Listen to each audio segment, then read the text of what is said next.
They're still not getting it. Do you think some of the resistance of some men, black and white, is misogynist? And are you proud to see that most Americans, even being polled, have no problem supporting a woman at all? And I'm one that lived from Shirley to Kamala in terms of these campaigns. It's a really nice place. Have you been here before? Yeah, it's one of my favorite spots. I bring everybody here.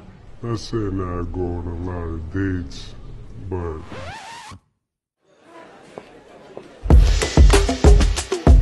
Now, Al Sharpton is someone that I'm not going to waste my time with. I mean, he's like an old shoe. What's the point? I mean, we're talking Al Sharpton here. Okay. But I do want to talk about this individual. You said something is wrong with brothers who don't know how to support a sister. Yeah. Full stop. And Mordecai was man enough to know that in order for me to be a man, I got to know how to support a woman. Something is wrong with brothers who don't know how to support a sister. It was a sister that raised you. It was a sister that taught you how to read. It was a sister that taught you how to bathe yourself. In the context of the vice president, were you trying to send a message? That we've got to be able to vote that misogyny is still real in our community. We've got to address it head on and not act like it doesn't exist. The reality is if black men had voted, Stacey Abrams would be a governor. And so I think that we've got to do some real redress that after racism, the biggest ill in America is sexism. And I think it's part of the responsibility of this generation to deal with it head on. Well, if you haven't heard by now, there was this clip going around where someone at one of her rallies yelled out, "Jesus is Lord." And she took issue with that and said, "You're at the wrong rally," you know.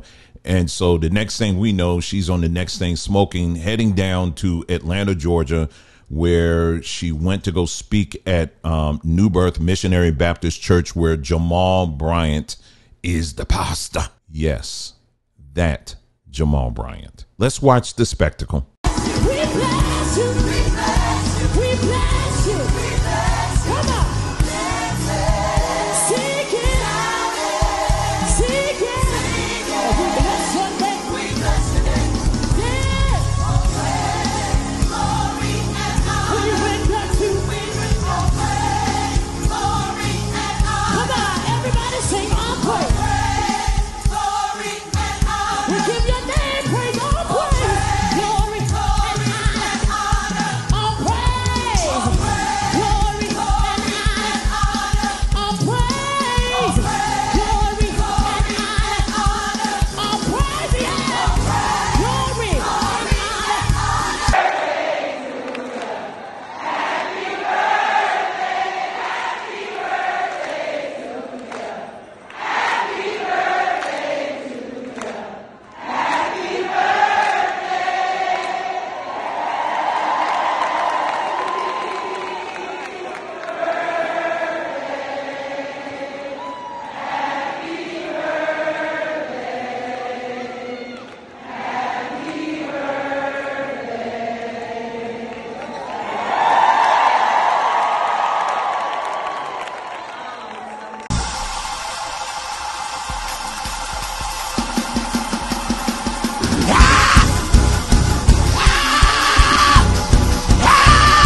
The grasshoppers are coming. The grasshoppers are coming. The grass.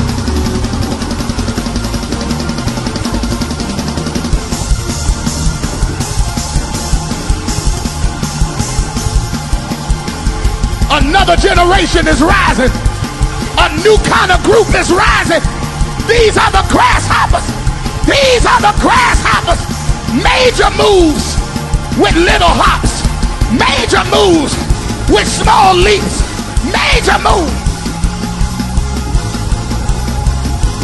Well, according to some reports, you know, I can't double, triple confirm this, but there was someone who was in attendance at the church who had taken issue with Kamala vocally, you know, about this thing that happened the other day where she told somebody that you were at the wrong gathering for yelling that Jesus is Lord. And she took issue with that. And Kamala Harris's team, together with local police, took the opportunity to drag this woman out of church. Faith in what we often cannot see.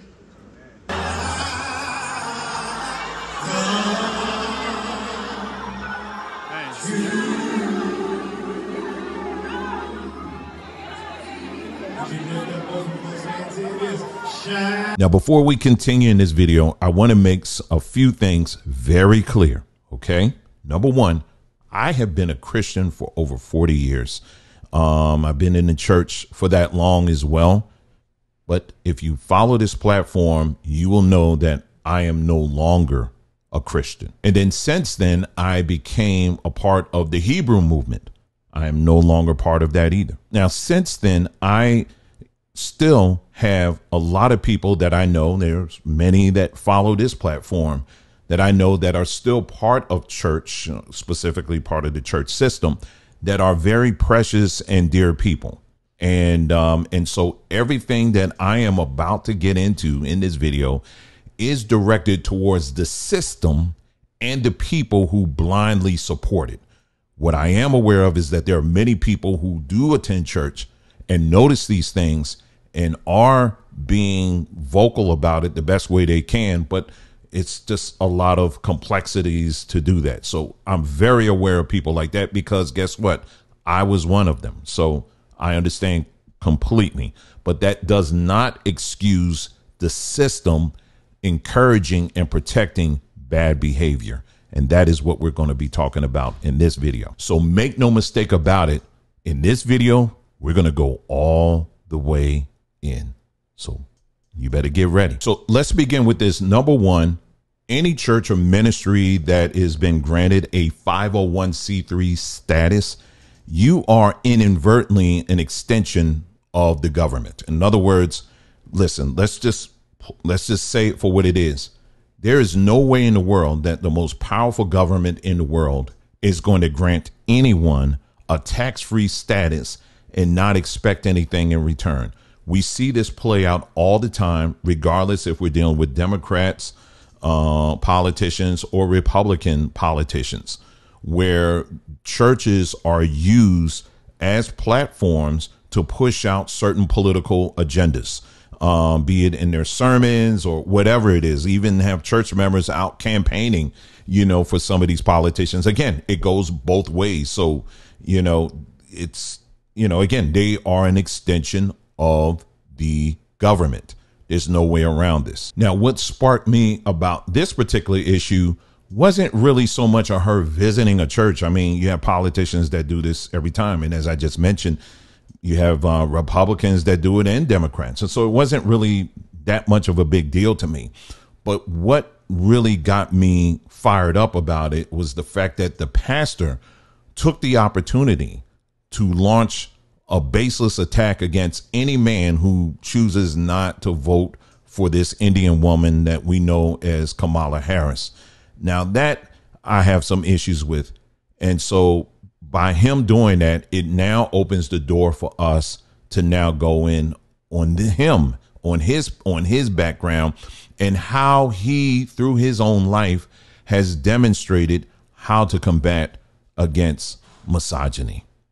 Let's take a look. Now, early in his life, he met and, became very close with a woman by the name of Giselle Graves. Now, I want you to pay very close attention to these pictures here, because you're going to see some patterns. One thing for certain is that these people tend to move about in very close circles, and you're going to see these things pop up over and over again, especially when it comes to the AKAs, fraternities, sororities. You're going to see this pop up over and over again, and we're going to touch on that a little bit later. Now, while he was dating Giselle, word got out that a woman that he knew by the name of Crystal Madison popped up pregnant. This is a picture of her and her daughter. And yes, the father is Jamal Bryant. So even with that, Jamal Bryant ends up marrying Giselle, and they had a total of 3 children. Now, eventually word got out that he was still messing around with some of the women in his church. And so it got to a certain point where Giselle said enough is enough. And basically, there was a separation that took place that ultimately led to a divorce. And from what I understand, it was quite messy because they were fighting over the monies and resources and things like that. Now, after the divorce was finalized, word gets out again that he got somebody in his congregation. Now, again, this was his church that he's had in Baltimore. He got a woman pregnant again. Now, Ebony Magazine did a story on it. This is when they were actually still doing journalism, and they reported that the young lady that he got pregnant was actually 17 years old. His response was basically that no, she was not a minor. He wasn't really denying that he got somebody pregnant. He was just denying that she was not a minor. And so he did what most preachers do, flipped it back on Ebony Magazine, accused them of bringing hurt, harm, and danger to him and his family and to the community, which Ebony Magazine then responded and say, hey, listen, okay, we're sorry. We apologize, blah, blah, blah. But then it comes out a little bit later. He acknowledged that he did, in fact, get somebody pregnant in his church. This is him with his daughter, Ebony. Note again, AKA. Now, later on, the story keeps going. In the show Real Housewives of Atlanta, a show that I've never watched and never will, never, ever will. In the show Real Housewives of Atlanta, there is a person on there by the name of Federa Parks who kept name dropping someone by the name of Mr. Chocolate. Well, it comes out that Mr. Chocolate is none other than Jamal Bryant. And so, as you can imagine, that was quite messy. And then it was sometime during that time, he drops this sermon. Every sister just elbow another sister, say he should have listened. Every brother, would you tap another brother and say, I should have listened to her? God help me. Old saints, y'all forgive me, but I got to tell you, these hoes ain't loyal. You got to find somebody.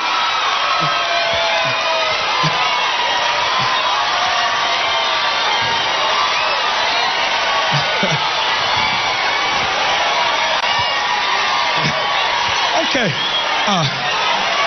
All right, be seated, please. Every sister just elbow another sister, say he should have listened. Every brother, would you tap another brother and say, I should have listened to her? God help me. Old saints, y'all forgive me, but I got to tell you, these hoes ain't loyal. You got to find somebody.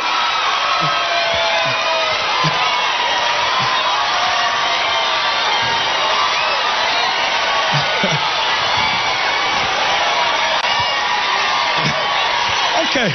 All right, be seated, please. So, yes, this is the same guy that says that, you know, who basically is saying that black men who aren't riding with Kamala, we're misogynists. But he can preach that. Now, I want you to take note, too, of the audience reaction. Who did you see in the audience, in the majority, shouting him down? It was black women. Isn't this something? Let's continue. Now, you would think at this point, he would have said, okay, he would have had to sit down with him on one couch and his peen on another couch. And they say, you know what? We need to chill. Okay, we need to just totally chill. This is becoming too much. Okay, what do you say? And then, you know, I would hate to see them shake on it. That'd be kind of nasty. But anyway, but yeah, they just don't do that. Okay, they just say, okay, we agree to stop. So anyway, but that doesn't happen. Well, guess what? Some news comes out that there's this woman who's a masseuse out in LA by the name of Latoya Odom. She says, well, listen, you haven't been paying your child support to our 10-year-old son, Latoya Odom. That's right. So he got somebody else pregnant, this time in LA. And she proved the point by getting a paternity test done. And guess what? it came back that he is the father. And this man, he just continues to be on the roll. It was after that, then he got into a relationship with R&B singer Tweet, which, everything looked like that was going well. But then somewhere in that relationship, she got her wake up call and basically dropped the whole thing and basically said, I don't want to have nothing to do with this dude or church, period, of that matter. So she broke out before she got impregnated. Now he's engaged to somebody else by the name of Dr. Carrie Turner. And so they're engaged. I saw something where they're having some disagreement about the wedding plans or something like that. So there's no stopping this dude.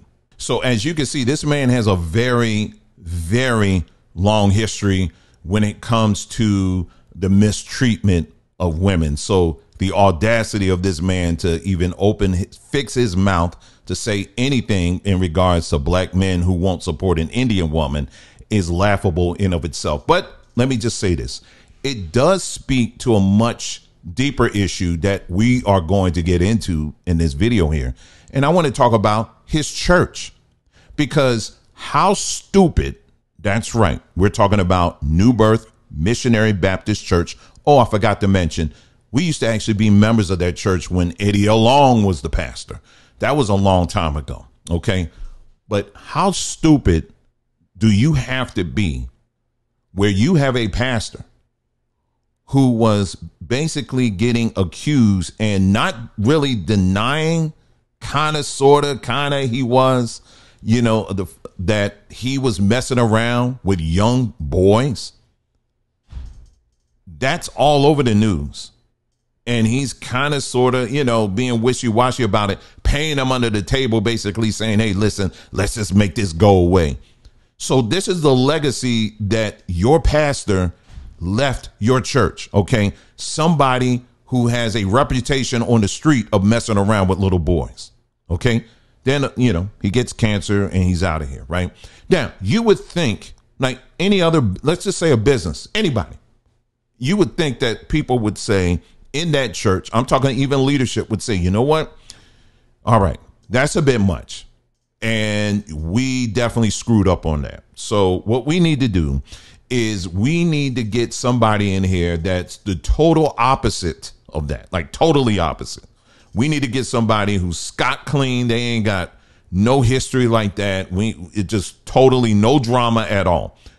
That's what most people that I know would do. Right? Most thinking people would do. No, not New Birth. New Birth didn't do that. You know what they did? Let's go after this pastor who's got children all over the place, has a history of cheating on his wife, cheating on his women. We want that person. That's what New Birth did. And by doing this, what New Birth has demonstrated is that at the end of the day, they really do not have the ability to measure what a good man is in the first place, because there's no way in heaven, in hell, in purgatory, and in any place in between that you cannot tell me that they could not find any black man who is free from all that drama. There's nowhere in the world you cannot tell me that they were unable to find anybody, that Jamal Bryant was the only person that they can find that can lead them. And by them selecting someone like that, it speaks volumes of the ministry, of the leadership, and the men and the people who are members, tithe paying members of that church. It tells us exactly where they stand when it comes to what they profess out of their mouth versus what they practice. It also speaks on the God that they claim that they worship. Because if you can go and worship a God that is going to wink his eye, at all of that, and your God is okay with that, then it speaks a lot about everything that you claim that you stand on. And getting back to this whole point of them having the inability to measure a good man. Well, I want to play this clip again because I played this earlier. I want you to take close listen. I want to see if you notice it.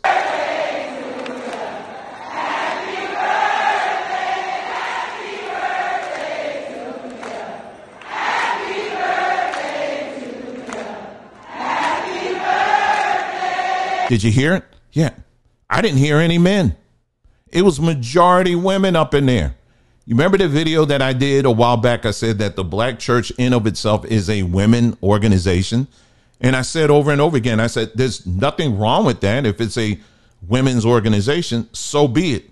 But it needs to be treated as such and not this pretend organization that wants to go after really be meaningful in the lives of black men, because they really don't. If you want to know where all the black women and all the gay men are, go to your nearest black church.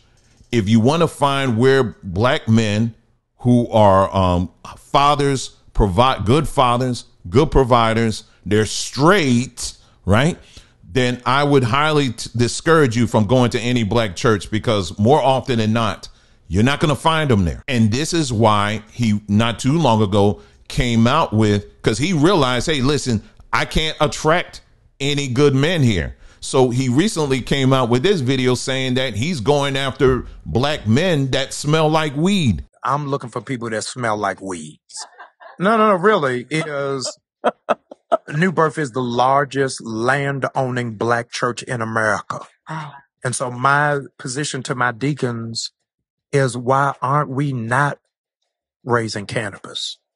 I'll be able to bring in black males. They're able to do it legally. I'm teaching them farming. Oh my God. I'm helping them to enhance the ecosystem. This is the kind of conversation. So if the guy, black boy in Bankhead said, they growing weed at the church, where do I join? Yes. Where the church in the past, I'm talking about the black church now, was something that was very meaningful, and it really proved itself to be a central place in the black community. It is no longer that anymore. It is not that anymore. The church has become in of itself an old meme. That's what it is at the end of the day.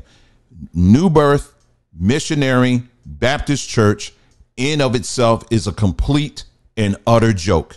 The reason why I say this too is, if you've been following our coverage that we have been providing here recently, here you had the last week of September, what is looking like one of the largest chemical spills in recent history in the United States. Again, we're waiting for the results to come back in, but it's certainly pointing in that direction. Largest chemical spill in recent United States history. They just had a protest in Rockdale County, which, if you're familiar with Georgia, if you're familiar with New Birth and where that's located, New Birth is located in Lithonia, Georgia, right off the 20. Rockdale County is all right there. I mean, it's literally all in that general area. So they're not that far at all. Are we expecting, or should I say, am I expecting the members of New Birth to come out with their hazmat suits and to help? No, absolutely not. But it's funny, well, not funny, that when they had this protest, there was a handful of people that were there. And from what I'm seeing, the initial reports, there's no mention of New Birth even being there. You got people who need to be evacuated from that place, from that area. You need people who need temporary housing. You know, you need people who are going to need some food. You got people that need some stuff. Now, New Birth, do they do things in the local community? Absolutely. But it seems that if they got this national spotlight where you got the Vice President of the United States coming here, it seems as if that would have been the issue. It seems like that would have been the pressing issue. But instead, what they did was the AKAs got together, made the entire church pink, singing, dancing, and all the other stuff they were doing. And just pretty much, I mean, only thing that was missing was the palms, you know, for Palm Sunday, to have her walk on palms and have her riding in a donkey. I mean, if they had the donkey in, the donkey would have been pink, you know, and just have her just coming on in. That's the only things that were missing, but everything else they were doing, but not one mention of this whole thing that is really developing into a major disaster right in their own backyard. So any black woman, and let me be very clear, this does not apply to all black women. I have to say that like 150 times, and some people still don't get it. because what we are recognizing, what we are seeing now is that there is a true separation that's taking place. Let me acknowledge that you have plenty of black women whose eyes are becoming open and they are seeing what's really happening here, and the attack not just on black men, but also the black family. So let's be very clear about that this is not applicable to all black women. Let me be very clear with that. But let me also be clear with this, is that any black woman, any black man who is willing to put your very own people on the line by saying that you're not black or you're not this, if you don't vote for an Indian woman. She's not even black. That's already been proven. She's not even black. So here this woman is an Indian woman, and you're telling black people, if you don't vote for the Indian woman, then you're not this, or, you know, we're going to blame you for this, that, or whatever. It shows just how much low self-esteem a lot of these Negroes really have about themselves, that you will use a person of a different race as the benchmark to determine who's who and who isn't right in your own backyard. I don't even hear Indian people saying that. And getting back to this main issue with Jamal Bryant, if you're going to get behind someone like Jamal Bryant and you're willing to excuse how he has cheated and has done all of this stuff to his whole entire wake is full of disappointed black women, and you're willing to look over all of that in support of an Indian woman, that really says a whole lot about you. And what that says is whatever values you claim to stand on, it's 100% utter trash.